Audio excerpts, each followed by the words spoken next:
Boa noite a todos, então. É com muita alegria que mais uma vez aqui nós estamos nesse mesmo horário para que possamos aprender um pouquinho mais sobre a doutrina dos Espíritos. Com o tema da noite hoje, conhecendo o Espiritismo. E para que a gente possa ter uma harmonia, nós vamos iniciar com uma pequena prece, para que cada um que esteja conectado nesse momento, que possa sentir a presença amorável dos benfeitores de luz, que possam ser visitados todos os lares dos nossos trabalhadores, que possam ser visitados os lares daquelas pessoas que estão conosco conectados neste momento, e que a espiritualidade, com todo o amor que tem por nós, através da misericórdia de Jesus, possa derramar o bálsamo de bênção sobre essa cidade, sobre este estado, o nosso país e o nosso mundo. Que assim seja. Então hoje nós vamos falar um pouquinho sobre o que é o Espiritismo, porque na realidade nós temos muitas dúvidas, as pessoas confundem muito a doutrina dos Espíritos, o Espiritismo, com outras religiões espiritualistas. Então, na realidade, o que é importante nós sabermos? De que Espiritismo é a doutrina que é formatada pelos livros de Allan Kardec, que irei apresentar logo mais. As outras religiões são espiritualistas. E por que essa diferença? Por que comentar tudo isso? Porque nós encontramos quase sempre anúncios que dizem assim: cartomante, espírita, vidente, né, que lê cartas e búzios. E as pessoas acham que a doutrina espírita faz esse trabalho de cartomancia. E não é trabalho espírita. É assim, teria que ser, o certo seria cartomante, espiritualista, né, vidente, que joga então cartas e búzios. A gente também vê assim que tem revista espírita de Umbanda. A Umbanda é outro tipo de religião, totalmente diferente do espiritismo. E assim vai, várias coisas que acabam confundindo o que é o espiritismo e o que não é espiritismo.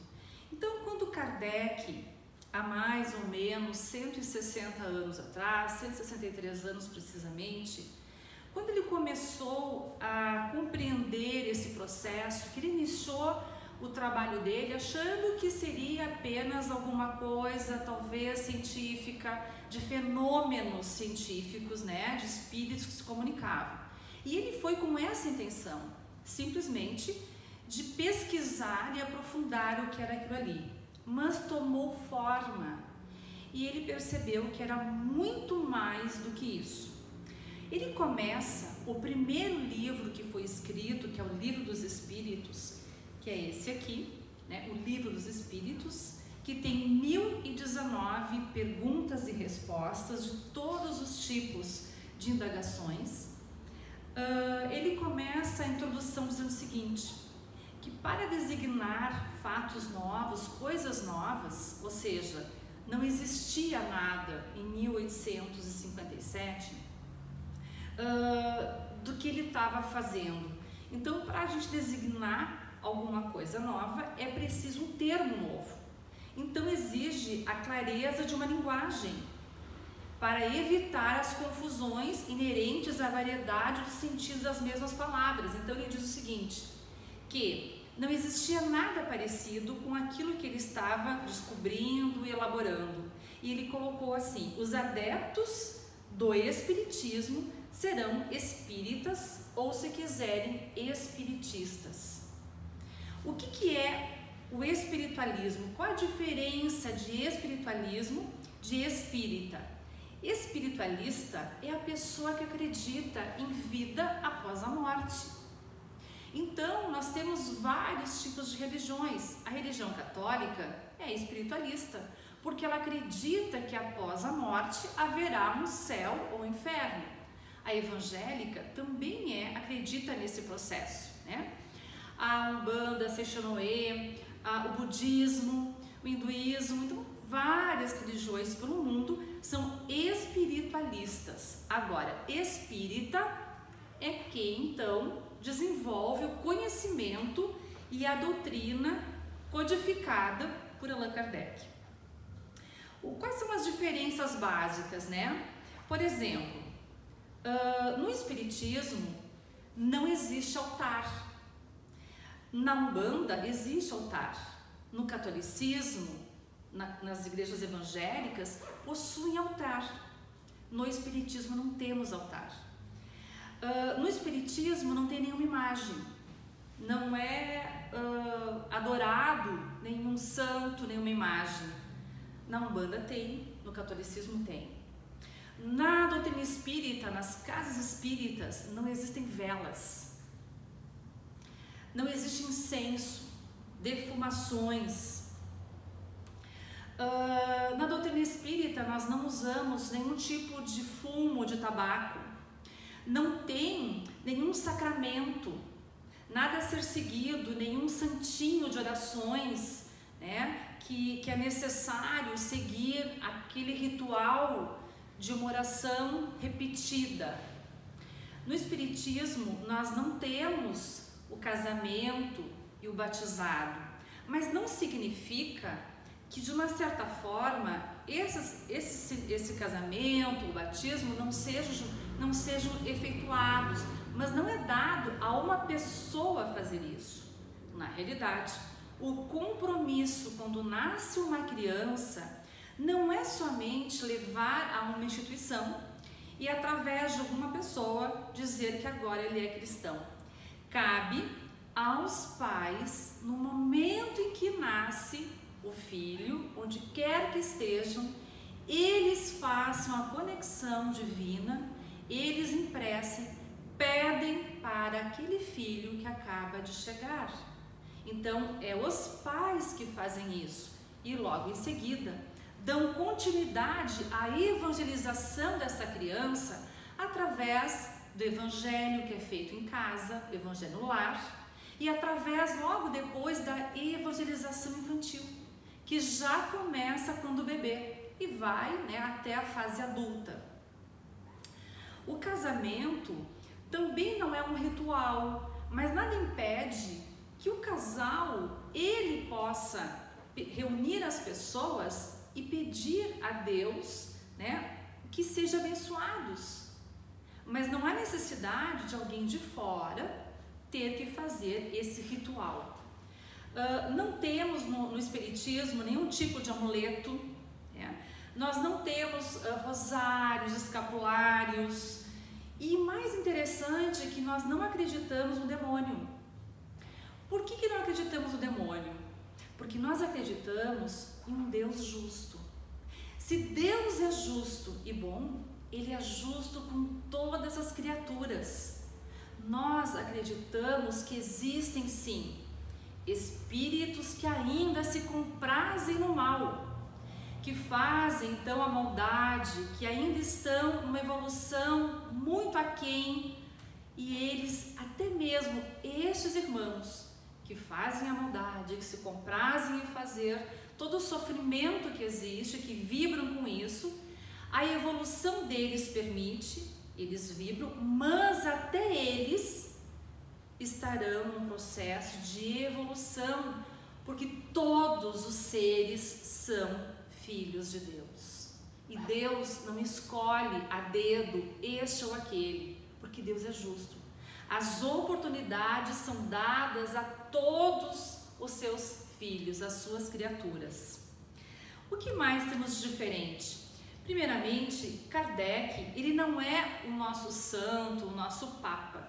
Na realidade, Kardec, ele perguntou num processo que foi planejado como vinda à Terra, como nós conhecemos que Jesus prometeu um novo Consolador, e este Consolador estaria entre nós, que Kardec conseguiu, através de vários médiuns, num processo que estava já organizado, ele fez perguntas e respostas, e esses espíritos de luz, espíritos inteligentes, responderam a ele. O que ele fez? Ele organizou toda a obra. Ele é o codificador, ele codificou, ele organizou todo o processo. E nós não temos uma adoração a Allan Kardec, apenas o respeitamos pelo trabalho que ele fizeste. Mas o nosso líder, o nosso mestre é e sempre será Jesus. Então nós temos aqui o Livro dos Espíritos, que eu acabei de falar, que tem 1019 perguntas, de todos os assuntos incríveis que explicam toda a nossa situação, as leis morais, as leis divinas. Depois nós temos o Evangelho segundo o Espiritismo, que é o quê?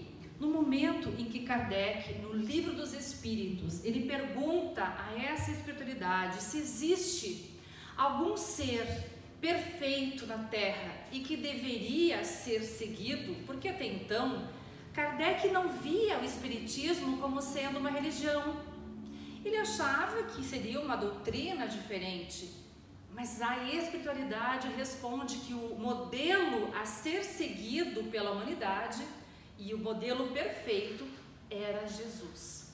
A partir dessa resposta, Kardec entendeu de que abrangeria mais o conhecimento dessa doutrina e que deveríamos então buscar as respostas morais junto do Evangelho de Jesus. O nosso Evangelho, ele é baseado em passagens evangélicas, as parábolas de Jesus, e é feito então interpretações mediante o nosso conhecimento espírita, através das reencarnações. E é muito importante porque nós buscamos a doutrina espírita a essência do Cristo, a essência moral, muitas vezes esquecida, com detalhes pequenos que não fazem a diferença, que não fazem a transformação moral, que é o propósito da vinda de Jesus. Mas além disso tudo, foi necessário também criarmos o Livro dos Espíritos. Kardec, então, escreve todo o processo de como deve funcionar essa conexão com a espiritualidade. E ele explica todo um processo que é feito e que não deve ser feito. Baseado em quê? Baseado naquilo que ele observou e na ciência. Dando ainda continuidade, foi feito então o livro A Gênese, que é onde fala sobre a criação, explica os milagres de Jesus, tudo isso à base da ciência. E ainda temos o céu e o inferno, são histórias da justiça divina, são histórias de pessoas que voltaram e contaram suas histórias, suas experiências no mundo espiritual. Todas essas obras, elas não podem ser somente lidas, elas são estudadas. Mas tudo isso quer dizer o quê? Que a doutrina criou um tríplice aspecto, ou seja, nós somos religião? Sim, somos religião porque acreditamos em Jesus, porque é a religião que nos dá o caminho a ser seguido, o exemplo a ser seguido. Mas somos também ciência, porque não acreditamos numa fé cega. A base de todo o conhecimento, inclusive o conhecimento sobre os milagres de Jesus, são explicados cientificamente pelas leis da natureza.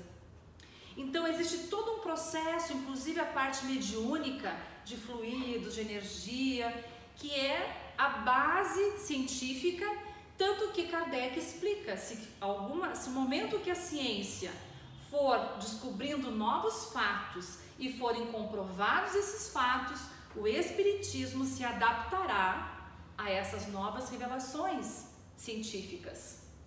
E somos também filosofia, porque a filosofia é a maneira da transformação moral, é a maneira onde nós mudamos o modo de ver a vida e mudamos as nossas atitudes. Existe todo um entendimento, um processo de autoconhecimento, de voltar-se para dentro e encontrar o que falava Jesus, o reino de Deus. O reino de Deus está dentro de vós, ou seja, as belezas íntimas que estão escondidas dentro de nós e que através dessa filosofia, dessa compreensão, nós iremos colocar então à vista para que as pessoas percebam o Cristo dentro de nós. Indo agora para uma explicação dos conceitos básicos do Espiritismo. Bom, acreditamos então em um Deus único e perfeito. Acreditamos em espírito. O espírito ou a alma, né? Ela é imortal e indestrutível. Ela já existia antes da nossa vida presente e ela sobreviverá à morte do nosso corpo físico. E isso então é muito importante. Nós acreditamos num progresso espiritual. Se formos estudar no Livro dos Espíritos as leis divinas, uma das mais importantes é a lei do progresso. O homem não consegue burlar o progresso. É indiferente à nossa vontade. A lei do progresso é uma lei de Deus.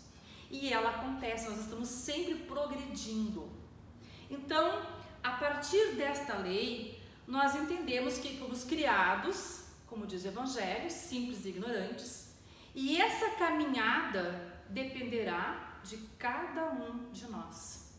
Que o nosso trajeto, ele é para encontrarmos a angelitude, para podermos viver junto com Cristo.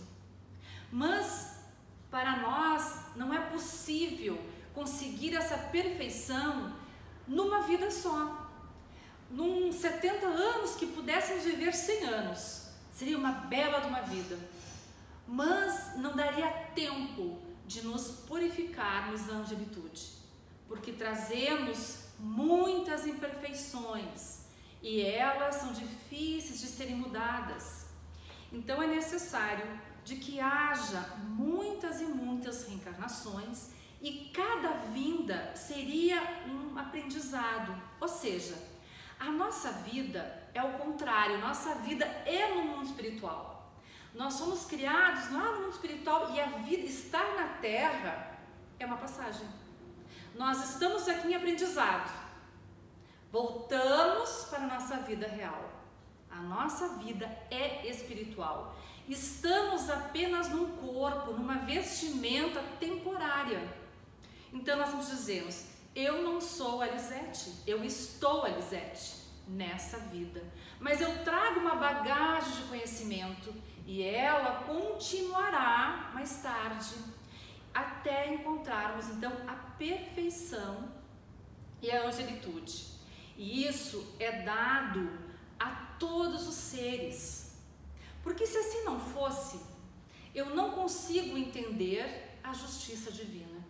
Se eu acredito num Deus de amor, se nós acreditamos num Deus de bondade, não existe outra forma de explicar as diferenças neste mundo.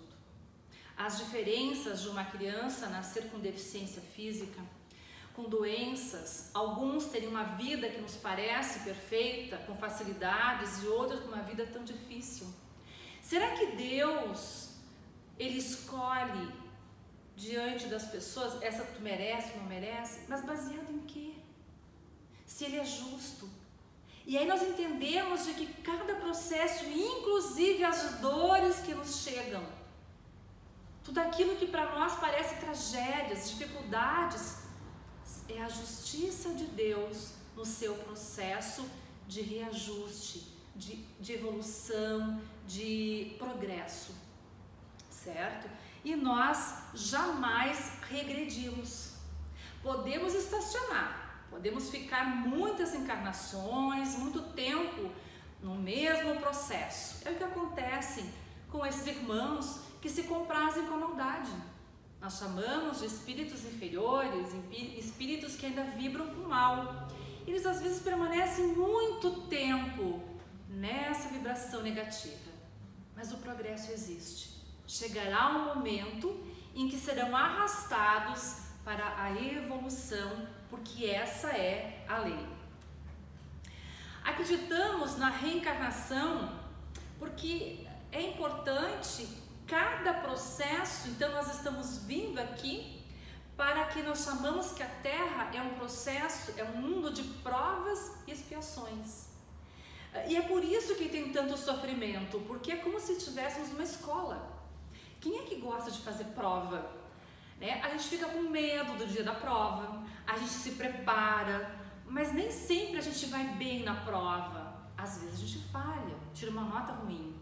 E assim é a nossa vinda à Terra.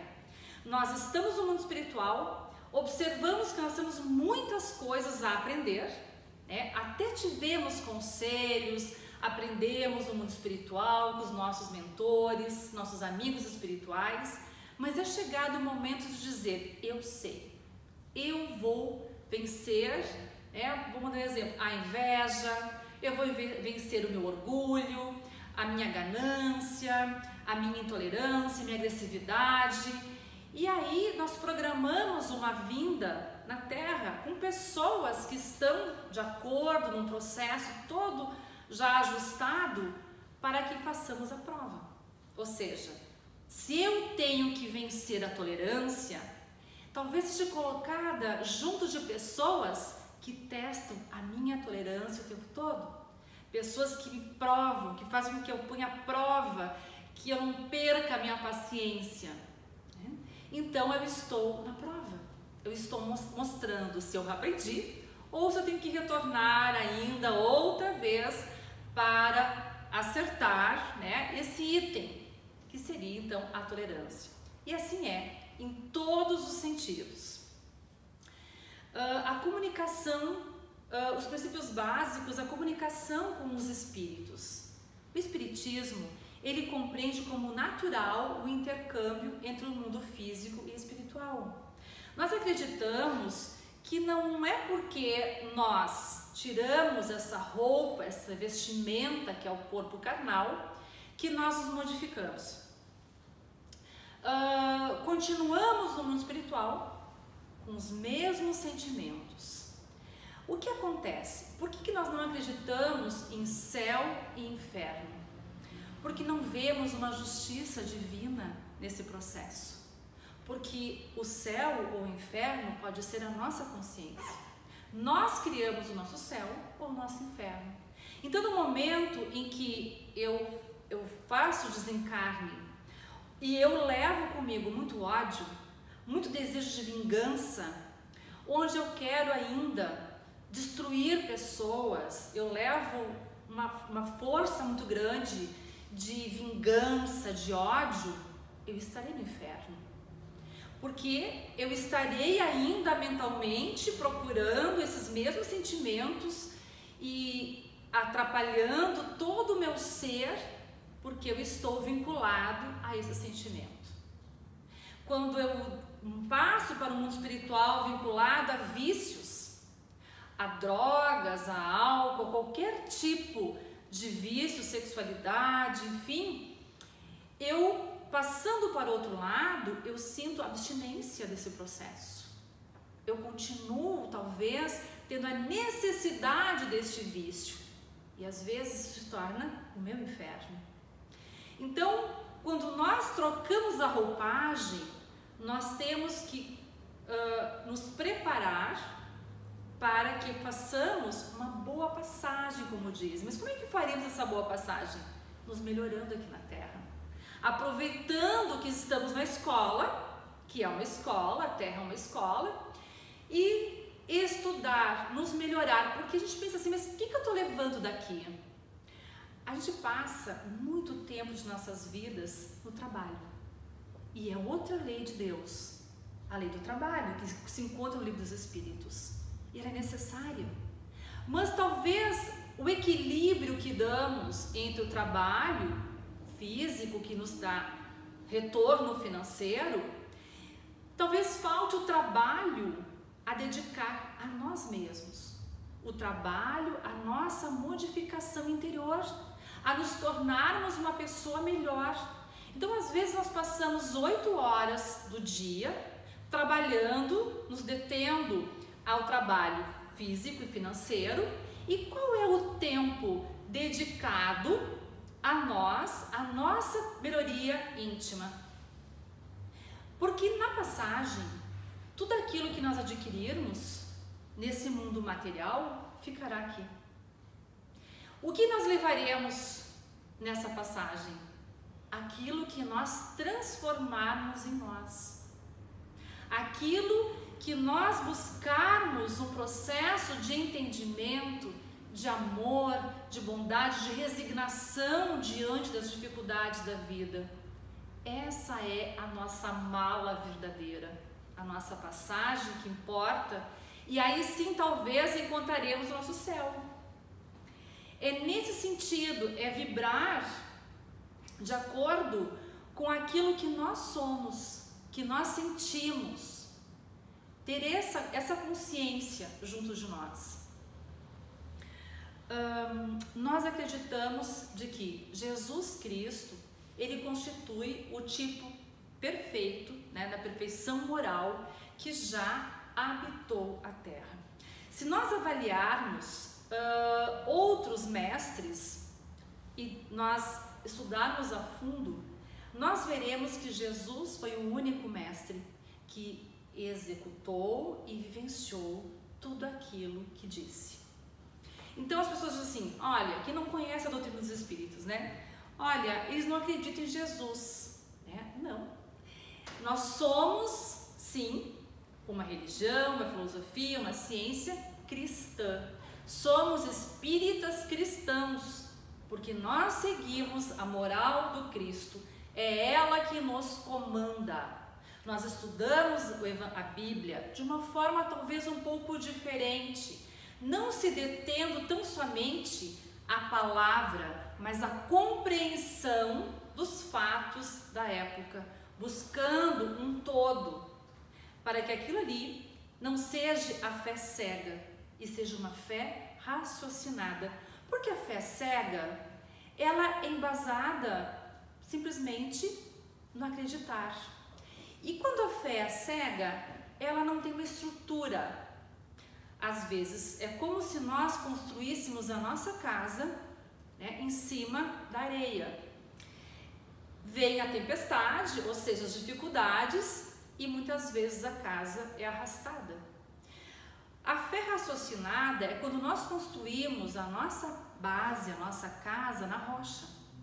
E embora venham ventos e tempestades, essa casa não é arrancada, certo?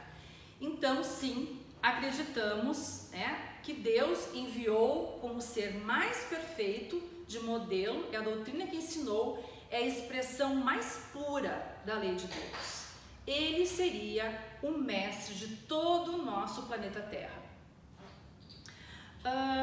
A doutrina espírita, ela preza muito pela reforma íntima, porque nós compreendemos que a imperfeição, né, os espíritas tomam para si a responsabilidade de aprimorar-se moralmente, entendendo que nós somos imperfeitos. E é por isso que nós precisamos modificar, né? É como se nós descobríssemos que não é um dogma, né? Um dogma que vai modificar tudo. Há muito tempo nós vimos numa cultura de que apenas seguindo rituais e dogmas, processos feitos às vezes sem conhecer o motivo, nós encontraríamos então, né, a nossa graça, a nossa salvação. E a gente vê que tudo muda, é um processo de mudança, de compreensão. Estamos hoje, no século XXI, e quantas informações nós temos hoje que não tínhamos, né, na vinda do Mestre há 2000 anos atrás. É necessário ajustar essas informações, é necessário procurar compreender de que não é o dogma, não é o ritual que vai me modificar, não é nós fazendo uma prece 30, 40, 100 vezes, repetidamente e sem emoção, sem entender o significado, que mudará alguma coisa em nós, que nós conseguiremos entrar em contato com o plano superior. nós temos que entender que é o que sai de nós, que é o nosso sentimento, que é a nossa vontade, que é a nossa conexão com o Cristo.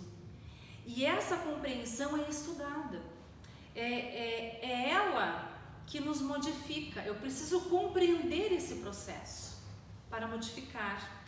E aí Jesus nos fala uma coisa tão maravilhosa e que talvez se nós executássemos apenas este mandamento de Jesus, esquecêssemos todo o resto do Evangelho, que é maravilhoso, e nós só pudéssemos fazer, amar a Deus sobre todas as coisas e ao próximo como a si mesmo. Se somente seguíssemos esse ensinamento, o mundo seria muito diferente. Mas o problema é que nós não sabemos nem nos amar. E como amar o outro? Então, nesse processo, o que é amar? Não é se achar o máximo, não é se achar a pessoa mais linda da face da terra, mais maravilhosa, mais perfeita. Não é nesse sentido.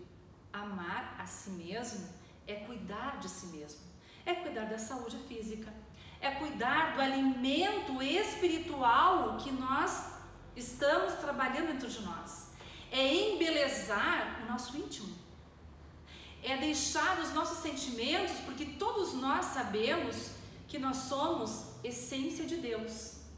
Cada um de nós, até o ser mais desprezível que vive na terra, mais bárbaro, ele tem a essência de Deus dentro dele. E o que é essa essência?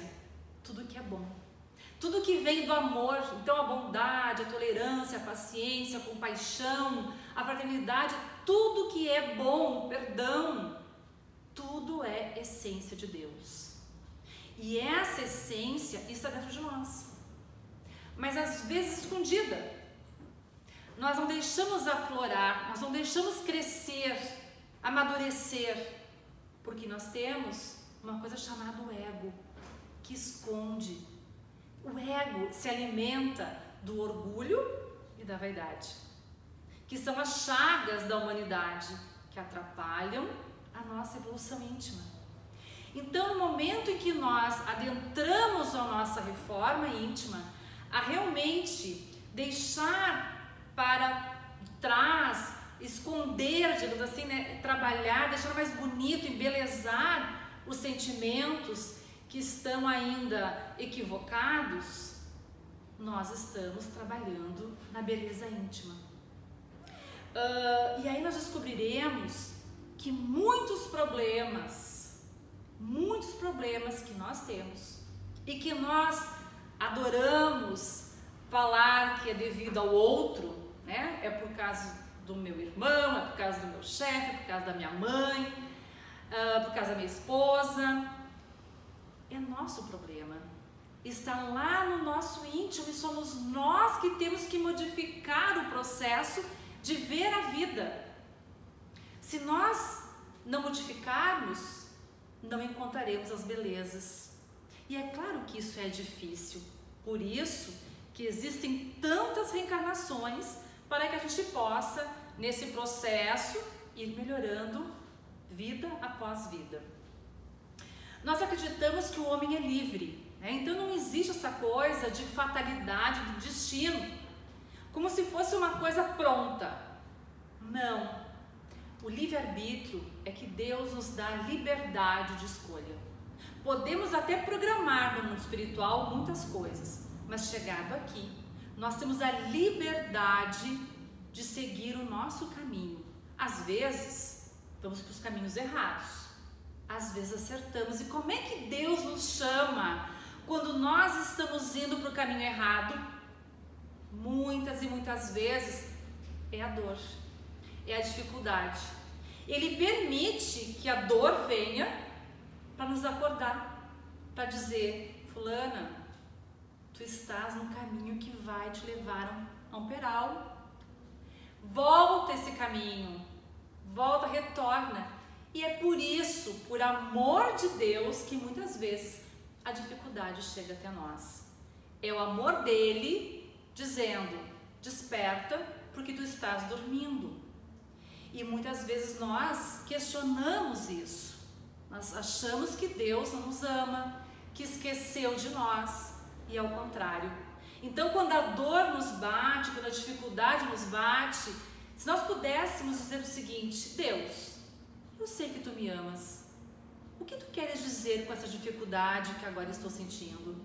O que eu tenho que aprender que eu não estou enxergando, que eu não estou vendo? Porque eu sei que tu me amas e tudo que me acontece é para o meu bem. Nós acreditamos na causa e efeito. E é muito justo isso, porque aquilo que nós fazemos é a lei da física, né? Ação e reação. Tudo que nós fazemos tem um retorno. E aquele velho ditado maravilhoso de que nós ganhamos na vida um canteiro. Deus nos dá sementes para nós plantarmos, né, o bem, nós semearmos bondade, a nossa vida nos dada. E a gente tem a liberdade de colher, de plantar, de cuidar. Às vezes a gente descuida, a gente deixa ter espinho, a gente não rega bem as flores e a gente acaba tendo um jardim, né, feio. Ou ao contrário, a gente tem então um jardim maravilhoso e a gente colhe isso e a gente tem uma vida plena. Então observem que aquilo que nós plantamos é livre, mas a colheita é obrigatória. E um princípio de que Kardec nos fala é que de fora da caridade não é salvação. Diz Chico Xavier, que é um dos grandes, né, líderes do espiritismo, a quem muito admiramos e nos trouxe muito conhecimento nas suas obras e muito exemplo de vida, de que se Kardec tivesse dito que fora da religião não há salvação, ele não seria espírita. Porque não é a igreja, não é aquilo que tu te batizou, o que, né, é o que tu faz. É aquilo que tu obra. Porque Deus, Ele vê o nosso íntimo.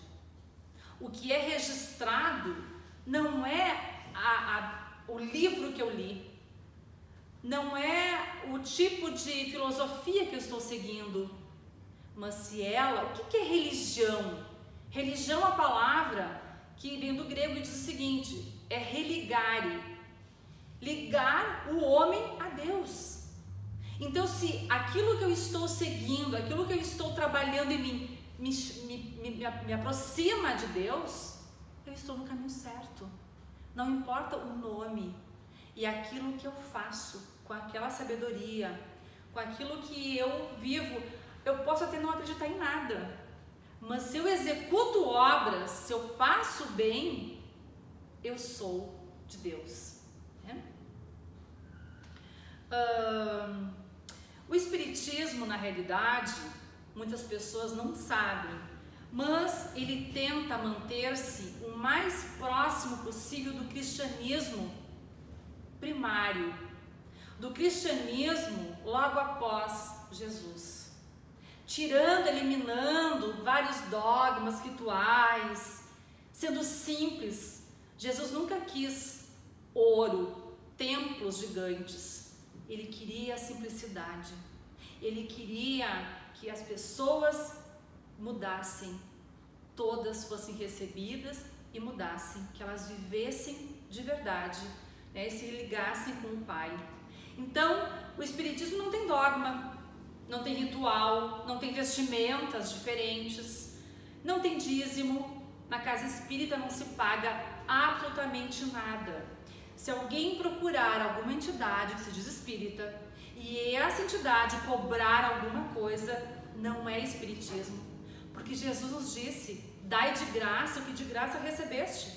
Então, se nós estamos numa casa espírita como trabalhadores, é um dom que eu tenho de dar um passe, de fazer um atendimento fraterno, de fazer uma palestra, e esse dom me é dado e eu tenho que dar ele de graça ao meu próximo. Nós não temos, então, dias sagrados, nós não temos cidades sagradas, não temos templos especiais, não temos uma oração padrão e tantas outras práticas supersticiosas e superficiais. Prende-se apenas a temas relevantes como o estudo, a reforma íntima e a busca incessante do bem. O espiritismo, a casa espírita, é uma escola. É uma escola onde nós estudamos. E para a formação, para que possamos entender um processo, nós temos no mínimo 6 anos de estudo. Mas não para por aí, porque quem é espírita estuda sempre. Porque sabemos que quanto mais nós estudamos, mais percebemos que não sabemos nada, né? Então, lembrando de que Jesus, lá em João, capítulo 14, versículos 16 e 26, ele nos disse: e eu rogarei ao Pai, e ele vos dará outro Consolador, a fim de que esteja para sempre convosco. Para nós espíritas, este Consolador é a doutrina espírita, que nos explica, que nos dá a base científica, nos explica da onde viemos, o que fazemos aqui e para onde vamos. O espírita, através dos conhecimentos que ele adquire, na realidade, ele tem uma grande responsabilidade. Ele tem condições de compreender muito mais os ensinamentos de Jesus e, portanto, ele tem a maior responsabilidade em praticá-los. Pois a quem muito foi dado, muito será pedido. E isso nós encontramos essa passagem em nosso Evangelho, no capítulo 17, aliás, capítulo 18, item 10. A gente vai finalizando, pedindo para que os nossos mentores nos intuem, para que nós sejamos perseverantes na busca desse conhecimento. Que assim como existe todo o processo de querer sermos doutores, mestres em várias áreas, né, científicas, literárias, intelectuais, que nós também tenhamos esse processo, essa busca pela nossa mudança íntima, pela nossa ligação com Deus, e ela será para sempre. Que perseveramos no bem, perseveramos em entender, em compreender a nós mesmos, a esse Jesus que nos ampara, que possamos agradecer a Deus essa doutrina que nos acolhe, essa doutrina que nos traz todo amparo, todo consolo diante de tantas dificuldades, que nos esclarece e que nos dá a força e a perseverança de seguir em frente. Que Jesus nos abençoe hoje e sempre. Que assim seja.